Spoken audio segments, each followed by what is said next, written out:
Hey everyone, welcome to my channel. My name is Shamiya और हम कर रहे हैं क्लास 8 की हिंदी ग्रामर, व्यवहारिक व्याकरण तथा रचना, जो कि आपके हिंदी ग्रामर की बुक है, उसका चैप्टर नंबर 2 वर्ण विचार, या फिर आप इसको इंग्लिश में कह सकते हैं फोनोलॉजी। पहला चैप्टर जो है आपका भाषा, वो हमने पूरा चैप्टर एक्सप्लेनेशन के साथ और उसकी जितनी भी एक्सरसाइज हैं, अभ्यास है, उसका सारा के सारा हमने क्या किया है, अपलोड कर दिया है अपने चैनल पर, तो आप वो भी देख सकते हैं। आज हम करेंगे सेकंड चैप्टर जो है फोनोलॉजी, वर्ण विचार।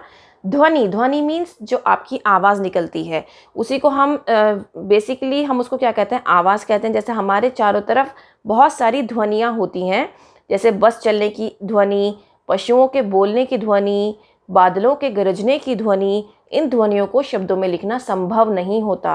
मतलब आप इनको इस तरीके से, जैसे हम हिंदी लैंग्वेज लिखते हैं या इंग्लिश लैंग्वेज लिखते हैं, हम किसी भी वॉइस को ये नहीं लिख सकते कि ये इस तरीके से आवाज़ निकल रही है, राइट।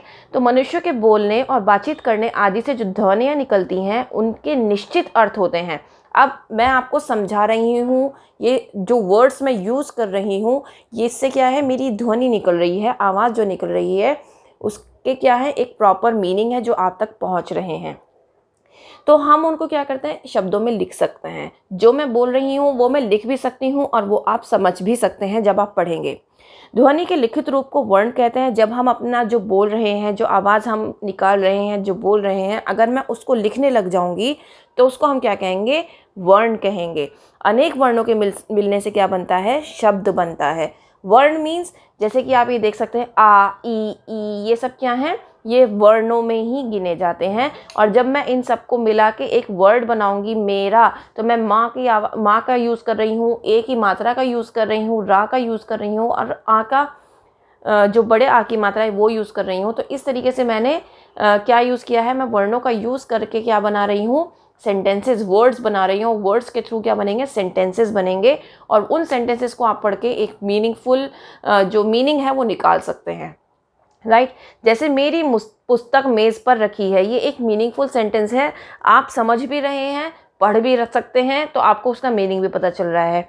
इस वाक्य में अनेक शब्द हैं, आप देख सकते हैं, बहुत सारे वर्ड्स हैं और सबकी अपनी अलग अलग ध्वनियाँ हैं।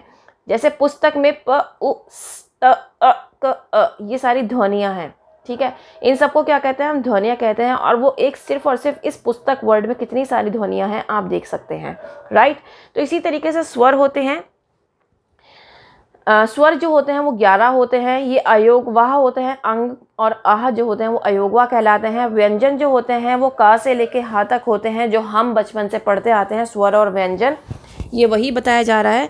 अब यहाँ पर देखिए, अक्षय, त्र, ज्ञ और श्र, ये संयुक्त व्यंजन कहलाते हैं। और अ, ज, फ आगत ध्वनियाँ हैं, अ स्वर है तथा ज और फ व्यंजन है। अ स्वर कैसे है, यहाँ पर देखो, यहाँ पर अ, यहाँ पर स्वर में आ जाएगा बड़ा आ, और उसमें मात्रा कौन सी निकल रही है, अ की निकल रही है। जबकि यहाँ पे जैसे हम डॉक्टर में यूज़ करते हैं ना, ये तो ये वाला अ यूज़ किया जाता है, ठीक है। डॉक्टर, ऑस्कर, तो उसमें हम कौन सा यूज़ कर रहे हैं, ये वाला अ यूज़ कर रहे हैं। और ये क्या है, स्वर है।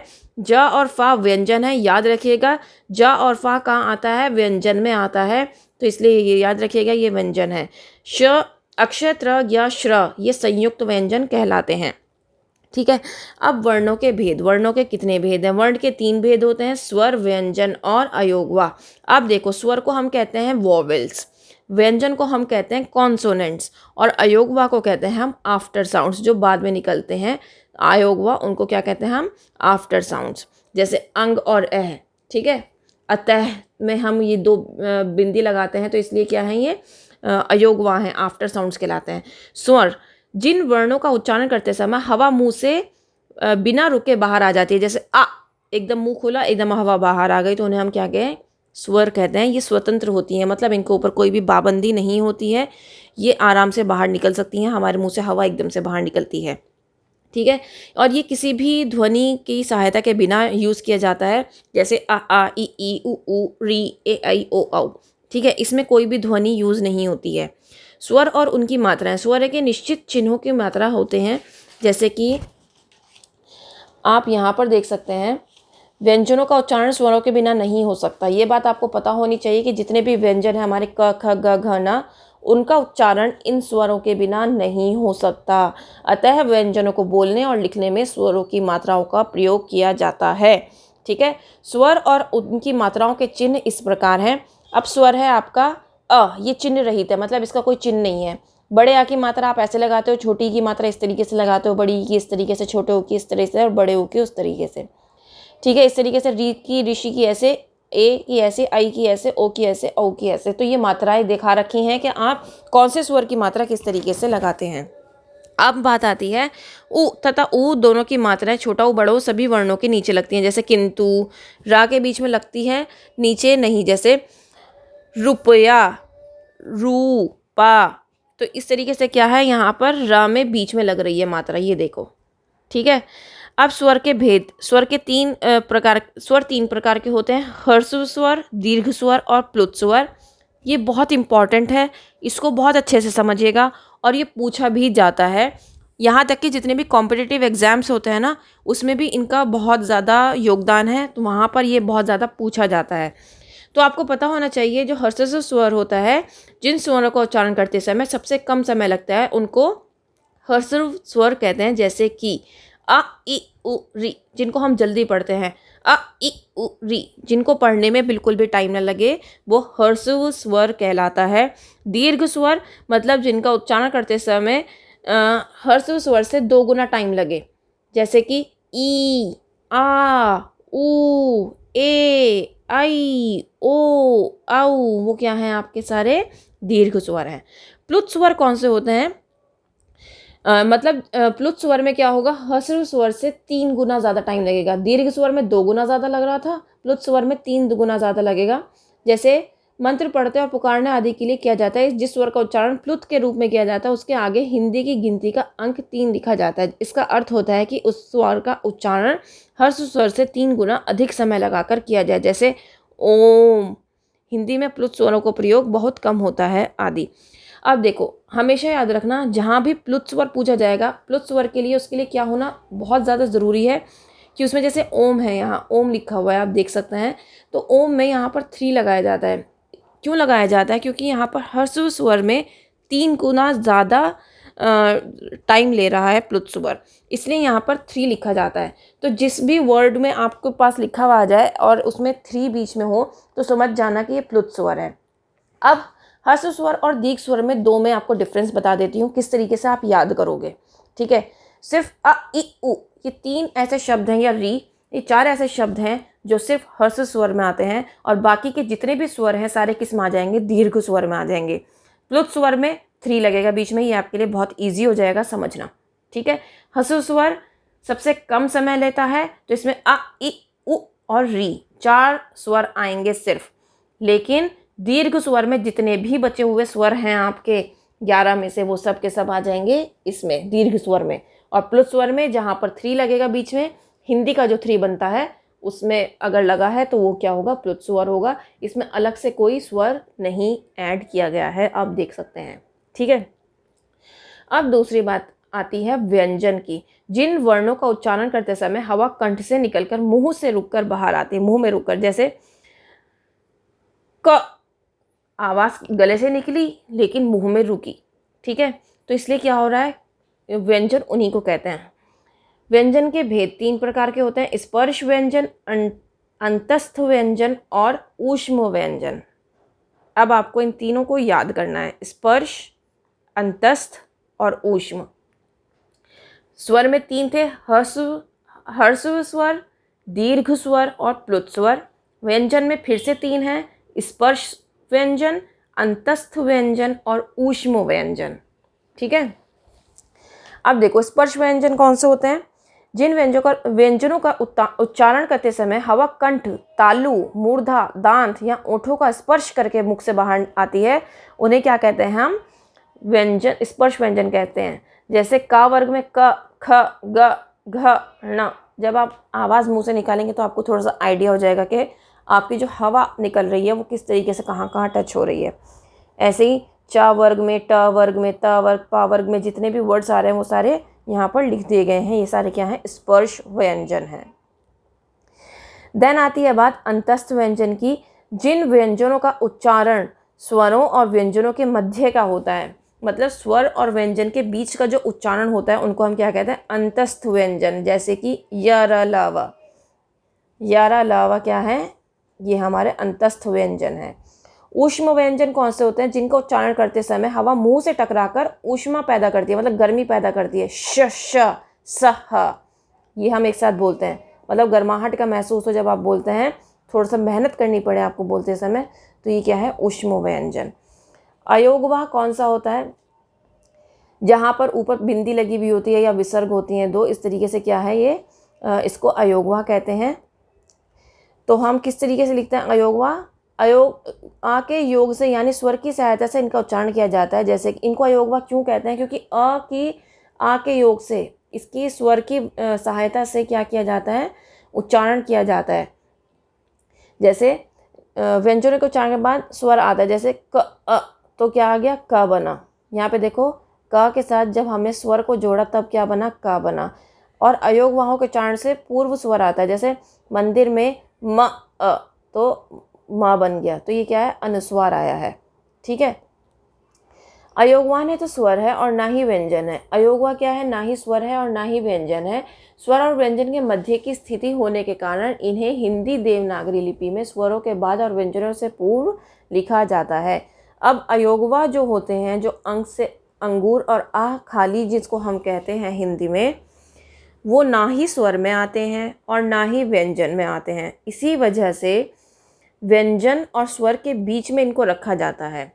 अयोगवाह के भेद, अयोगवाह दो होते हैं, का स्वर और ख विसर्ग, मतलब अनुस्वार और विसर्ग। ठीक है, दो तरह के होते हैं। अनुस्वार जिसमें आप बिंदी लगाते हैं, तो ये आपको पता है, हम अब यही पढ़ रहे हैं। अयोगवाह में दो तरह के होते हैं, जिसमें ऊपर बिंदी लगी होती है, जिसको हम अंग से अंगूर पढ़ते हैं। ठीक है, एक तो ये होता है और दूसरा होता है हमारा विसर्ग। अनुस्वार का चिन्ह बिंदु होता है, इसका प्रयोग स्वरों और व्यंजनों के ऊपर बिंदु के रूप में किया जाता है, जैसे हंस, अंश, कंस। और विसर्ग कब यूज़ किया जाता है, जैसे कि नमः, अतःकरण, अंतःकरण आदि। ठीक है, इसमें हा के समान इसका उच्चारण किया जाता है, हा की आवाज़ निकलती है, अंतः। ठीक है। अनुनासिक मतलब जब ऊपर चंद्र बिंदु लग जाता है तब क्या होता है, वो अनुनासिक कहते हैं, जैसे कि आँख, गाँव, टांग। ठीक है। हल का चिन्ह मतलब जब ये हलंत लग जाता है, जिसको हम हलंत कहते हैं, यहाँ नीचे लगा हुआ होता है, तो इसको क्या कहते हैं, हलंत का चिन्ह कहते हैं, हल का चिन्ह कहते हैं। देन आती है आगत ध्वनियाँ। हिंदी में अनेक विदेशी शब्दों का प्रयोग किया जाता है। ठीक है, तो हम उसमें क्या करते हैं, ये ऐसे ऑक, जैसे डॉक्टर, प्रॉक्टर, जब हम हिंदी में लिखते हैं तो हम उसमें ये वाली जो मात्रा है, ये जो है, ये इस तरीके से लगाते हैं। ठीक है, तो अब उसी का हम पढ़ेंगे, आगत ध्वनियाँ उसी को कहलाते हैं। तो इस ध्वनियों का प्रयोग अंग्रेजी शब्दों को शुद्ध उच्चारण के लिए के लिए किया जाता है। जैसे आ और ओ के बीच की ध्वनि है ये, तो जैसे डॉल, बॉल, डॉक्टर आदि, जब हम इसको हिंदी में लिखते हैं तो हम इस तरीके से लिखते हैं, राइट। अब नुक्ता हम किस में यूज़ करते हैं, उर्दू में यूज़ करते हैं, फारसी में यूज़ करते हैं। जैसे जा को हम जैसे बोल देंगे, अंग्रेजी नहीं बोलते, हम अंग्रेज़ी बोलते हैं, तो जा के नीचे हम बिंदु लगाते हैं, जिससे उसका क्या होता है, एक नुक्ता लगाते हैं, जिससे वो जा जो है वो जा में तब्दील हो जाता है, बदल जाता है। ऐसे कागज़ अगर हमें लिखना है तो गा के नीचे क्या होगा, हमें बिंदी लगानी पड़ेगी, नुक्ता लगाना पड़ेगा, जिससे क्या होगा, वो गा में बदल जाएगा। तो इसी तरीके से कुछ हैं, जैसे सफाई, दर्जी, प्रोफेसर, वज़ीर, मुफलिस, इज़्ज़त, फ़र्क, नज़ीर, अशराफ, ज़मीन, हफ्ता, सज़ा। तो ये कुछ वर्ड्स हैं जिनके नीचे अगर आप बिंदी लगाएंगे तो ये वर्ड्स चेंज हो जाएंगे। फ़न, ज़रदार, बर्फ़, कर्ज़, फरमाइश, रिलीज़, शराफत, रोज़ा, ज़रा, रोज़, जुल्फ़, इज़राइल। नुक्ता के प्रयोग से अर्थ परिवर्तन। अब अगर हम नुक्ता यूज़, सबसे बड़ी बात है कि हम नुक्ता यूज़ क्यों कर रहे हैं। अगर नुक्ता यूज़ ना करें तो क्या होगा, अब आप यहाँ देखो, खुदा, अगर हमने यहाँ पे नुक्ता यूज़ नहीं किया है तो इसका मीनिंग है खुदा हुआ, लेकिन अगर हम नुक्ता यूज़ कर लेंगे इसका मतलब हो जाएगा ईश्वर। राज मीन्स शासन करना, राज अगर हमें नुक्ता लगा दे तो रहस्य। गज मीन्स शासन, अगर हमने गज लगा दे तो एक नाप। सजा हुआ, और सज़ा दंड। जरा बुढ़ापा, वरना ज़रा का मतलब होता है थोड़ा। अब रा के विविध रूप। रा के कितने रूप हैं। यदि स्वर रहित रा के बाद स्वर सहित व्यंजन हो तो रा का चिन्ह इस रा में बदल जाएगा, जैसे कि रेफ, ठीक है। जैसे कर्म करम कर्म, शर्म शरम शर्म, ठीक है। तो हम किस तरीके से लिखते हैं, इस तरीके से लिखते हैं वर्ग। जब पूरी पाई वाले स्वर रहित व्यंजन के बाद स्वर र आता है तो रा का चिन्ह उस पहले व्यंजन के नीचे के रूप में लगता है, जैसे ब्रिज। अगर पहले बोलना वर्ग, मैंने व और ग के बीच में मैंने र बोला तो ये ऊपर लगेगा, लेकिन ब्रिज मैं एक साथ मिला के बोल रही हूँ, ब में हलंत लग रहा है तो र नीचे लगेगा। इसका फर्क रखना है। क्रम, अगर मैं कर्म बोलूँगी तो ये कर्म यहाँ बनेगा, लेकिन अगर मैं क्रम बोलूँगी तो ये क्रम रा नीचे आएगा। ऐसे अगर मैं शर्म बोल रही हूँ तो म ऊपर आएगा, लेकिन अगर मैं श्रम बोलूँगी तो ये श्रा ऐसे बनेगा, ठीक है। तो इसका डिफरेंस को याद रखना। फिर होता है ट तथा ड के बाद स्वर रहित रा पदेन उल्टी वी के रूप में आता है, जैसे कि ड्रम। टा और डा के नीचे हमेशा किस तरह का आएगा, इस तरह का आएगा, उल्टा वी जिसको हम कहते हैं, इस तरीके का रा बना हुआ आएगा। ड्रामा, राष्ट्र, टा और डा के नीचे ही इस तरीके से आएगा, राइट। देन वर्गों का उच्चारण मुंह के अंदर अलग अलग स्थानों से होता है। मुंह के अंदर में मुख्य भाग है कंठ, तालु, मूर्धा, दांत, ओठ, जीभ और नाक। तो इस तरीके से आपको बताया गया है इस पिक्चर में किस तरीके से कौन कौन सी जो वर्ड हैं, जो स्वर हैं, व्यंजन हैं, वो किस तरीके से निकल रहे हैं। नेक्स्ट आता है श्रेणी, स्थान और वर्ण। कंठस्थ से कौन कौन सा निकल रहा है, ताल से, मूर्धा से, दंत से, ओष्ठ से, कंठ से, कंठोष से, तंदोष से और नासिके से कौन सा निकल रहा है। तो इस तरीके से आप देख सकते हैं कौन सी आवाज़ कहाँ से किस तरीके से निकल रही है। इस चार्ट को आपको बहुत अच्छे से पढ़ना है। देन उच्चारण के आधार व्यंजनों का वर्गीकरण, मतलब आप किस तरीके की आपका उच्चारण हो रहा है उसके आधार पर व्यंजन किस तरीके से बांटे गए हैं।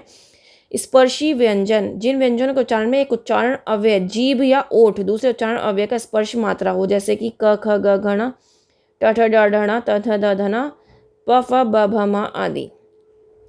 अब देखो यहाँ पर ना कुछ आपको वो दे रखा है, स्पर्श करके जो संघर्ष करके निकलते हैं, जैसे श श स ह ख, जिनमें थोड़ी सी संघर्ष होना मतलब मेहनत लगती हो, उसको संघर्षी व्यंजन का है। स्पर्श संघर्षी मतलब जो थोड़ा सा स्पर्श भी लगता हो और संघर्ष भी हो, च छ ज झ, ये क्या है आपके स्पर्शी व्यंजन है। एक दूसरे का स्पर्श करते हो लेकिन अलग नहीं होते, उन्हें क्या कहते हैं हम, स्पर्शी व्यंजन कहते हैं। नासिकीय व्यंजन कौन से होते हैं, जिनको उच्चारण करते समय मुख और नाक से निकलती है, जैसे अंग, न, या, अञा, ड़ा, या, ड़, न, म, ये पढ़ते हैं ना, तो ये क्या है आपके नासिकीय व्यंजन। अब जिससे हमारी नाक से आवाज़ निकली, नासिक मतलब नाक से आवाज़ जो निकल रही है वो क्या है आपके व्यंजन जो है वो नासिकीय व्यंजन है। पार्श्विक व्यंजन कौन से होते हैं, पार्श्विक व्यंजन का आपको ध्यान रखना है, जिस व्यंजन का उच्चारण करते समय वायु दो उच्चारण स्थानों की बगल से निकल जाती है, जैसे उनको पार्श्विक व्यंजन कहते हैं। ल का उच्चारण करते समय वायु जीभ और तालु का स्पर्श करके इनके पास से निकल जाती है। आप ल बोलो, ल, तो आपका जो जुबान है, आपकी जो टंग है वो आपके ऊपर तालु से टकराएगी और हवा के थ्रू ल की आवाज़ जो है वो बाहर निकलेगी, तो ये क्या होगा आपका पार्श्विक व्यंजन होगा। प्रकंपी व्यंजन कौन सा होता है, जिन व्यंजन का उच्चारण करते समय उच्चारण स्थान कांपता है उसे प्रकंपी व्यंजन, प्रकंप मतलब कांपना, ठीक है। जैसे र मसूड़े के नज़दीक से आकर कांपती हुई निकलती है, जीभ और नाक के मसूड़ों से आकर कांपती हुई निकलती है, उसे क्या कहते हैं हम, प्रकंपी व्यंजन कहते हैं। उत्क्षिप्त व्यंजन, जिन व्यंजनों का उच्चारण करते समय जीभ के अगले भाग को उठाकर तेजी से फेंकते हैं, जैसे ड़, ये क्या है आपके उत्क्षिप्त व्यंजन है। इनकी आपको डेफिनेशंस याद करने की ज़रूरत नहीं है, आपको सिर्फ ये पता होना चाहिए किस व्यंजन में किस तरीके से उच्चारण किया जाता है। जब तक मीनिंग नहीं पता होगा वर्ड का आप आंसर नहीं दे सकते हो, ठीक है। डायरेक्ट इसमें कुछ भी नहीं आएगा आपको एग्जाम में पूछने के लिए कि भाई अब उत्क्षिप्त व्यंजन कौन से होते हैं, प्रकंपी व्यंजन कौन से होते हैं, ये कोई नहीं पूछेगा आपसे, ठीक है। क्योंकि उच्चारण के आधार पर कभी भी व्यंजन के भेद नहीं पूछे जाते हैं, लेकिन आपको ये पता होना चाहिए पार्श्विक व्यंजन किन्हें कहते हैं, नासिकीय व्यंजन किन्हें कहते हैं, उत्क्षिप्त व्यंजन किन्हें कहते हैं। ये मीनिंग आपको पता होना ज़रूरी है। उत्क्षिप्त का मतलब होता है ड़ और ढ, जहाँ पर जीभ के अगले भाग को उठाकर तेज़ी से फेंकते हुए हमारी आवाज़ निकलती है। अगर आपको सिर्फ इनके एग्जाम्पल्स भी पता होगा ना, मीनिंग पता होगा, मतलब पता होगा। प्रकंपी मीन्स भाई डरा हुआ, ठीक है, कांपता हुआ आवाज़ जो निकल रही है। पार्श्विक व्यंजन, पार्श्विक मीन्स हाफ, पार्श्व मीन्स क्या होता है, हाफ मतलब पार्शियल। तो ल याद रखना, इस तरीके से आप क्या कर सकते हो, अपनी जो वोकैबुलरी है वो भी स्ट्रॉन्ग कर सकते हो, हिंदी और इंग्लिश दोनों की, और इसकी जो मीनिंग है आपके दिमाग में बैठ जाएंगे, ठीक है। स्पर्श मीन्स टच, संघर्ष मीन्स आपको पता ही है, सक्सेस के लिए आप क्या करते हो, मेहनत करते हो। संघर्ष मीन्स आप जब मेहनत करते हो। तो स्पर्श और संघर्षी मतलब आप टच भी कर रहे हो और मेहनत भी कर रहे हो। नासिकीय मतलब जो नाक से रिलेटेड है। पार्श्विक मतलब जो पार्शियल है, ठीक है। परकंपी मतलब जो कि थोड़ा सा आपकी लहर आके उठ रही है, जैसे कि आप डरे हुए जब होते हो, उस तरह की जो आवाज़ होती है। उत्क्षिप्त मतलब आपकी जब जीभ को उठाकर जो निकल रही है, थोड़ी सी ड़, ठीक है, ढ। ऐसे अर्ध स्वर, अर्ध मीन्स आधा स्वर व्यंजन, ठीक है, उनको क्या कहते हैं हम, अर्ध स्वर व्यंजन कहते हैं। जैसे उच्चारण स्वर वायु को रोकने के लिए ऊपर उठता है परंतु वायु उसका स्पर्श नहीं कर पाती। देखो अर्ध स्वर मतलब स्वर जो होता है उसका आधा व्यंजन। तो या वा मतलब ना ही वो हमारी जो जुबान है, जब हम या बोल रहे हैं उठ तो रही है लेकिन ऊपर तालू से नहीं लग रही है, ऐसे ही वा में उठ रही है लेकिन तालू से नहीं लग रही है। तो ये क्या है, अर्ध स्वर व्यंजन है। अल्पप्राण और महाप्राण, अल्पप्राण मतलब जिनका उच्चारण करने के लिए कम वायु की आवश्यकता पड़ती है, जैसे क च ट प, हम बस बोलते चले जाएंगे, तो ये अल्पप्राण है। अल्प मीन्स बहुत थोड़ी, महा मीन्स बहुत ज़्यादा, ठीक है। अल्प मीन्स थोड़ी, महा मीन्स ज़्यादा, ठीक है। तो याद रखना, जब ज़्यादा की ज़रूरत पड़ेगी तो क ख, जब हम ख छ घ झ, जब हम थोड़ी सी मेहनत करके बोलते हैं तो वो हो जाएगा महाप्राण। अल्प मीन्स जिनको हम बहुत जल्दी जल्दी बोल रहे हैं, हमारी आवाज़ जो ध्वनि निकल रही है, वायु निकल रही है हमारे मुंह से, वो बहुत थोड़ी सी निकल रही है, तो वो हो जाएगा अल्प प्राण। सघोष और अघोष व्यंजन कौन से होंगे, जब हम किसी भी व्यंजन का जब उच्चारण कर रहे हैं तो फेफड़ों से जो वायु निकल रही है तब क्या होगा, सघोष व्यंजन से। ग घ ढ़ झ ज़ झ ञ, तो ये क्या है आपके सघोष। अब अघोष में कौन सा आ जाते हैं, जब स्वर तंत्री से घर्षण करके नहीं निकलती, उन्हें अघोष व्यंजन कहते हैं। जैसे क ख छ ज मतलब बहुत ज़्यादा मेहनत नहीं करनी पड़ती जब, तब क्या है, अघोष व्यंजन है। संयुक्त व्यंजन, व्यंजन और व्यंजन के मेल से संयुक्त व्यंजन बन जाए, इन्हें संयुक्ताक्षर भी कहते हैं, ठीक है। दो भिन्न व्यंजनों के मेल से क्या बनता है, संयुक्त व्यंजन बनता है। जैसे आप यहाँ पे देखो एक एग्जाम्पल, क और श से क्या बनता है, अक्षय, तो ये इनको क्या कहते हैं, संयुक्त व्यंजन। हमने अभी पीछे एग्जाम्पल पढ़े थे, अक्षय त्र ज्ञ श्र क्या है, संयुक्त व्यंजन है।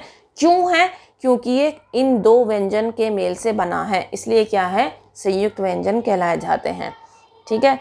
अब देखो र और द से भी क्या बन रहा है, संयुक्त व्यंजन बन रहा है। आप ये भी देख सकते हैं, ये वाले भी क्या है, संयुक्त व्यंजन है। ये अलग अलग व्यंजन के मिलने से बन रहा है। अब यहाँ पर देखिए, अगर आप दो ही सेम व्यंजन को मिला रहे हो लेकिन उनमें क्या कर रहे हो, हलंत लग रहा है। द्वित्व व्यंजन मतलब जब दो सेम व्यंजन हैं लेकिन एक को हम हलंत से यूज़ कर रहे हैं और एक पूरा व्यंजन आ रहा है, तब क्या बनेगा, इस तरीके का वर्ड बनेगा, जैसे चप्पा छप्पा, गद्दी सच्चा कुत्ता। तो इस तरीके के जो वर्ड्स बन रहे हैं वो द्वित्व व्यंजन से बन रहे हैं। तो आपको मैं एक बात बता देती हूँ, संयुक्त व्यंजन और द्वित्व व्यंजन बहुत ज़्यादा इंपॉर्टेंट होते हैं। ये पूछा जाता है कि आपको एग्जाम्पल दे दिया जाता है और पूछा जाता है इसमें बताओ कौन सा व्यंजन है, ये द्वित्व व्यंजन है या संयुक्त व्यंजन है, तो ये आपको बताना पड़ता है। अगर आपको डिफरेंस ही नहीं पता होगा तो आप कैसे बता दोगे। द्वित्व मीन्स देखो दो एक से हैं, दो, द्वित्व मीन्स दो, द्वित्व मीन्स दो, याद रखना। और एक से होंगे तो द्वित्व व्यंजन होगा, अलग अलग होंगे तो क्या होगा, संयुक्त व्यंजन होगा, ठीक है, याद रखना। दूसरी बात ये जो आपने अभी तक उच्चारण वाले आधार के जो व्यंजनों का वर्गीकरण पढ़ा था, इसमें सिर्फ आपको हर एक चीज़ का मीनिंग पता होना चाहिए, इसको आपको याद करने की ज़रूरत नहीं है। आपको क्या याद करने की ज़रूरत है, अयोगवा क्या होता है ये आपको पता होना चाहिए। बिंदे वाले को हम क्या कहते हैं, अनुस्वार कहते हैं, इसको विसर्ग कहते हैं, इनको अनुनासिक कहते हैं। इनका मीनिंग आपको पता होना चाहिए, अगर कोई आपसे पूछ रहे तो आप एकदम बता सकें। स्वर के भेद और व्यंजन के भेद आपको रटे हुए होने चाहिए विद एग्जाम्पल्स। तो इस तरीके से आपको इस चैप्टर को तैयार करना है। मैंने अपनी तरफ से अपना पूरा चैप्टर आपको पढ़ा दिया है। थोड़ी सी भी कोई मिस्टेक रह गई हो तो उसके लिए माफ़ करना, कुछ रह गया हो तो बता देना, मैं आपको वो भी समझा दूंगी और इसकी वर्कशीट्स भी मैं आपको जल्दी ही अपलोड कर दूंगी। That's all for now, thank you.